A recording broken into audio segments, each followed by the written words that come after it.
Hey traders, welcome to Charts and Coffee. Hope everyone is having a good Friday morning as we are winding down the year, going into what is left of this pretty bullish, overall bullish month of December. Seasonally, there is this, whether you want to call it window dressing, performance chase, whatever you want to call it, seasonally, that is the tendency. On this election year cycle, we had an interesting November reaction to the post-election result, causing a little bit more bullishness a little bit sooner than normal. And that's kind of disrupted the normal flow of the upside for December, but it's hard to be bearish. However, I do want to show you all this chart of the Dow because the Dow has been a laggard. It's really important to mention how much of a laggard the Dow has been. And there's a really good reason. Not all the indices move together because the way that they are weighted, the way that they are built is different. The NASDAQ obviously is a tech-heavy weighted sector, and we know technology, semiconductors, but then also communications, telecommunications, consumer discretionary. And all of those have been, except for, I shouldn't say all, 3 out of 4 of those have been moving higher. Semiconductors is the laggard. All right, when we look at the S&P, it's going to move a lot like the NASDAQ, but then it's influenced by financials, healthcare, and a little bit of energy. But it's still mostly tech. So wherever the NASDAQ goes, for the most part, like a little puppy taking a walk, the NASDAQ usually takes the S&P for a walk. However, you see the Dow. The NASDAQ just punched up to an all-time in the history of humans high, right? Why is that? Because the sectors within it, much like a cylinder of a motor, are just firing on 3 out of 4 cylinders. The Dow is struggling. The Dow has weighting in a very small weighted sector of 30 stocks. We have 5 sectors minimally that are influential. The most influential is financials. And XLF is really lagging right now. It's not participating to the upside. I would keep probably tentatively bullish here, but we're focusing mostly on you forgot that? Oh, thanks, Mom. Getting the smoothie delivery for the morning. All right, so when I look at financials, I would be tentatively bullish here. We have a long position, by the way, in the sector secrets mastery in Citi. It's the strongest. It's the only one that's in a trend in the top 15 stocks weighted within the sector. I would be tentatively bullish. I'm not going to give this thing a lot of leash because it's a strong stock in a kind of meh sector. All right, but then if you look at something like consumer discretionary, this is why the NASDAQ is outperforming. You've got Amazon, you've got Tesla outperforming here. We've got a long position in Amazon. Actually, we've double dipped here, right? We had an older long position with December 6 expiration, December 20 expiration, and now we built another position with December 27 expiration. If a trend is working, every time that pitch comes over the plate where you know you can make a good connection with it, swing at it. And that's quite literally what we've done. We've got yet another swing trade in Amazon. But back to the woes of the Dow. It's energy, it's financials, it's industrials. Look at energy. By the way, we had OPEC meetings this week. And during the OPEC meetings, they said, nah, we just don't need that much oil. That's not good for oil. That's not good for oil providers. That's not good for energy stocks. And by the way, the weakness was already baking into the cake, if you will, of energy. And then we got the news. Then we got the news that we're probably not going to see a lot of demand for crude oil. And you can see, crude's just struggling to get out of its own way. This is chop. This is what we want to avoid, right? We don't want any part of this. And a really great way to contrast that is look at Netflix and burn that into your memory. Make a visual cue of this is what an uptrend, this is what account growth, this is what a stock that continues looks like. Contrast that with another N, NVIDIA. Avoid this, right? We don't want any part of this. This is where traders struggle, where they look at a name that's talked about a lot, was a great performer, but now there are far better stocks. So watchlist building is a living, breathing thing. Watchlist building is something that you can even tweak a little bit every day, but most certainly every week. That's why we have the top tier outlook every week where we step back and say, okay, that was then, this is now. what is the best probability for follow through going forward into this next week. All right. So as always, if you have any particular symbols that you want to take a look at, let me know. I shared the current book of trades. It hasn't changed much. I shared the current book of trades. We have 9 open swings right now. Half of them, I think 4 or 5 of them, are already at second targets, and we're waiting on the third target. In fact, yesterday we closed out of our December 20 Walmart trade. Not because it was down, but because today is dividend date. And the idea was, and actually I can show you, even though it was a down day, because our entry was so much higher than where the sell-off was. Hang on, let me show you right now. Let me get this font a little smaller so I can show you. All right. So there we go. Where is there we go. No, that's a December close swings. Here we go. Thursday's update. This is what got sent out to members on Thursday. These are our current open swings. So when you look at each one of these lines, what it's telling you are all the entries for each trade and then all the exits. Now notice this closed swing. Yesterday was a down day, but by having bought a dip earlier this month, or was it late last month? It's a blur. We've been in and out of this a few times. By buying this, we already have a cost, not even a cost basis. We have paid $285, $265, $254, scaled out at $350, scaled it at $542. And even with the sell-off yesterday, we're still looking at a really nice gain on that Walmart. Now, I will also mention, I'm going to have to keep a really close eye on the January 17 95s and 92.5s, because these are still, as we like to say in the mastery, these are still in harm's way, right? Once we hit a T1 scale out, as you can see, most of these trades have hit.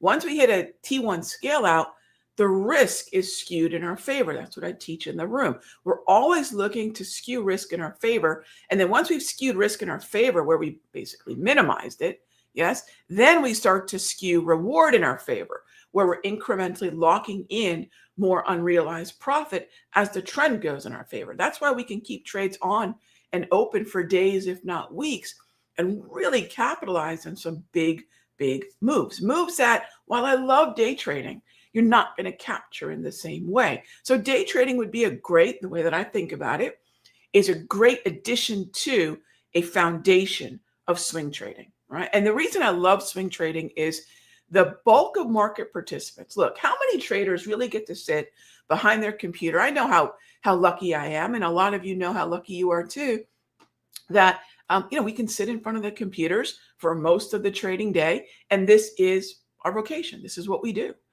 We don't have a lot of other things we have to do, but I found, talking to a lot of members, most folks have other things they've got to do in life, right?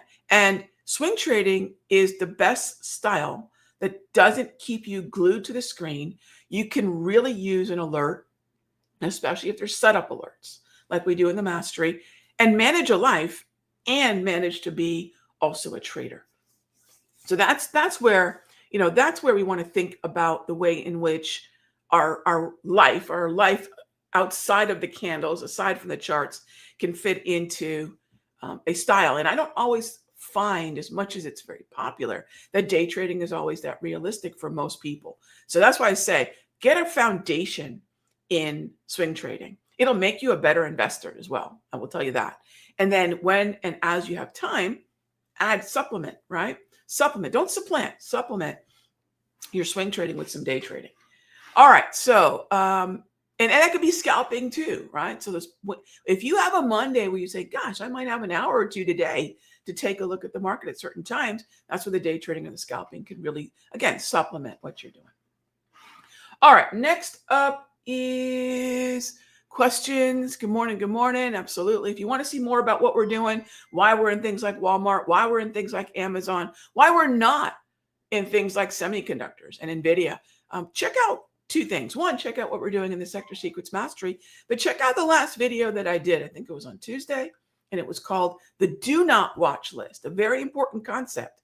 What do we whittle away? What don't we want distracting us?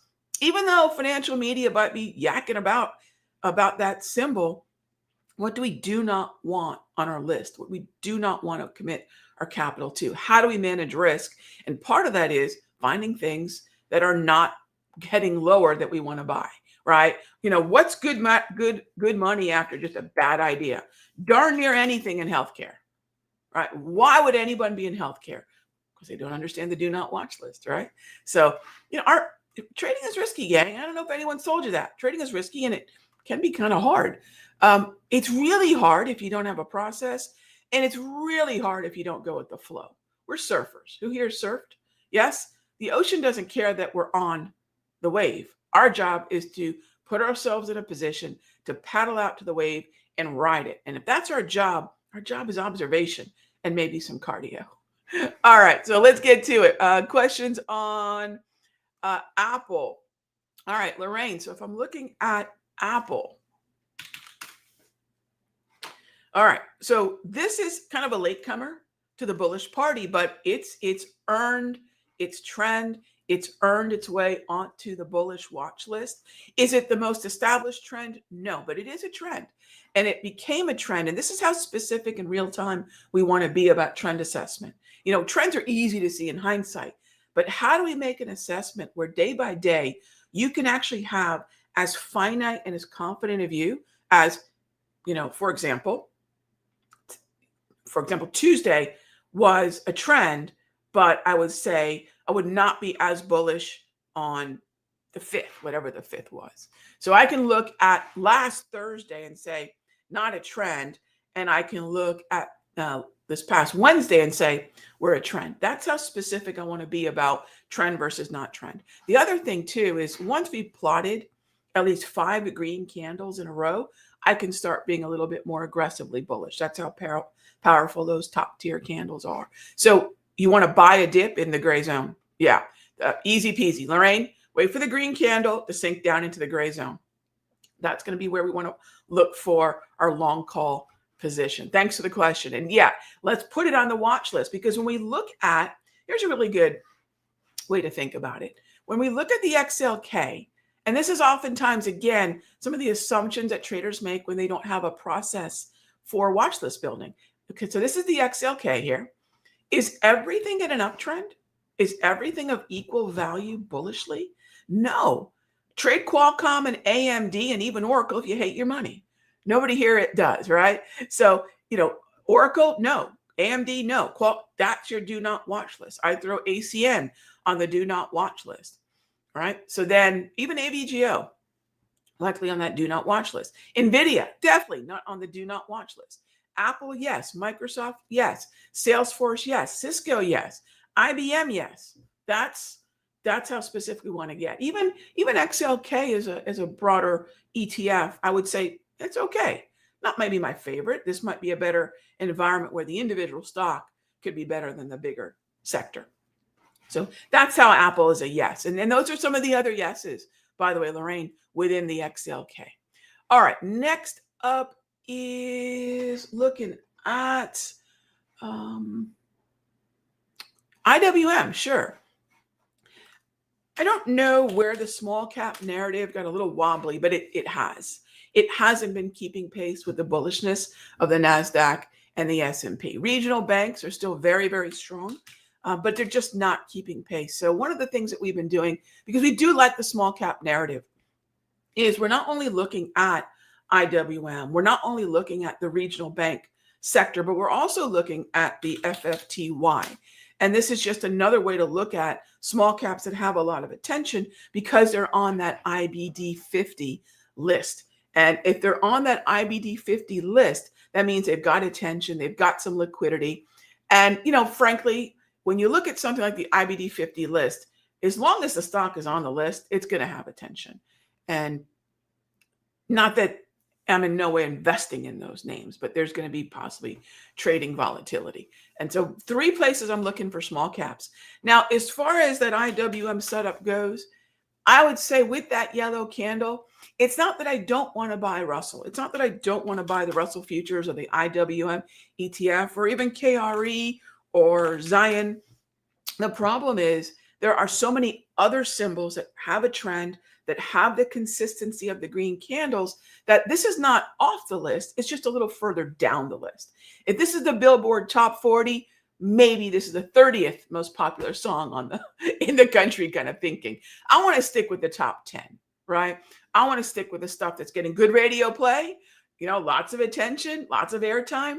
And that's usually going to be stocks, and usually stocks that are in trends and making higher highs, because that's the attention, right? Retail trading loves a higher high. A higher high brings in more bullish sentiment. It brings in more buyers. It brings in a little bit more certainty in terms of follow through. And I'm just lacking that for now. Not that I can't buy it, but it's just going to be further down the list. All right, PLTR. Now, this is one of those FFTY names, by the way. So if you take a look at, where is it? Okay. If you take a look at the FFTY. Now notice, gang, I've got a lot of sectors here built out. You can see that. It's just something we do in the sector secrets mastery, right? We live up to our name. And the secret is in the sector, understanding the weighting, understanding the relative performance. PLTR is the number one weighted stock here. Are there other stocks in this group that look pretty interesting? Yeah, for sure. PLTR, that's where some of that attention is. I pull it up on the daily time frame. I need a pullback, and there's a couple ways to look at a pullback here. I would probably say minor low here on the 26th of November to the minor high on the 9th of December. I'll pull a 50% retracement. That's one layer of entry. And then going back to basically that old ism of what was once support becomes resistance. That's kind of charting 101, not even technical analysis, charting 101. And this is going to be a really nice, boom, support level. So that zone right there, look at the previous Darvis right there, lined up perfectly with that low on the 11th. So if you're not using some sort of automated support and resistance like the Darvis 2.0 or Darvis 3.0, which is running on all my charts, regardless of the time frame, keep an eye on things like that. That's going to give you an entry that might come in a little sooner than the mean reversion. And then I think we're going to look at building out maybe a pack for some of these small caps, adding things like PLTR, because I have a sneaking suspicion that a daily price movement range on this would be absolutely, if not ridiculously, effective. So we'll be updating a lot of those daily price movement range and maybe some hourly price movement ranges, going to get rid of some of the underperforming and less productive stocks and adding in some new productive stocks. The daily and hourly price movement range packs, for those of you who subscribe, are honing in on some of the best opportunities. So we're always looking at and dropping underperformers, adding performers, so we can have some great setups. Okay, and PLTR would probably be a really good one, but that's how you do it, barring the daily price movement ranges. Use the automation, support, resistance, 50%, last major move. It just works really, really well. Okay, next up is, so that's PLTR. Thank you, Eddie. Next up is VST. Okay. I would have to pass on this one, but if you're looking for a minor low setup, and this is a slightly early Momo setup, I would look for momentum north of 147.80. It's a minor low. It's not bearish. It's just not super bullish. So this isn't a matter. So remember, gang, I'm not ever saying, like, for example, VST, that don't trade this. That's not what I'm saying. What I'm saying is, if you have a list of stocks and some of them are trending and some of them aren't, right? And some of them aren't, what I want everyone to remember is that, yeah, maybe there is a setup here, but should this be on the list before the Amazons of the world? Should this be on the list before other stocks? And again, if you look at the trade recaps, right, every entry, every exit, every day, we send out in the Sector Secrets Mastery, so everybody knows where we are. The important thing about this is if you look at every one of these stocks, every one of them is in a trend. Some of them are an individual stock in a not so great sector. Walmart and Citi would be an example of that. Okay. But the main thing is if I'm looking at, say, VST, leave it on the list, good minor low breakout. But I think that, is there anything that has a trend? And if we focus on those, right? If we focus on those, the follow through is most likely to be there. Okay, gang, as always, thank you so much for being here for Charts and Coffee. Top Tier Outlook is just going to take a hiatus until 2025. I'll see you on Monday for Charts and Coffee. In the meantime, have a wonderful weekend. If I don't see you in one of the rooms, I will be doing the open right now in the Sector Secrets Mastery. And I will see you all for the close, not only in the Mastery, but also in the Central room. All right, gang, be good to each other. I'll talk with you soon.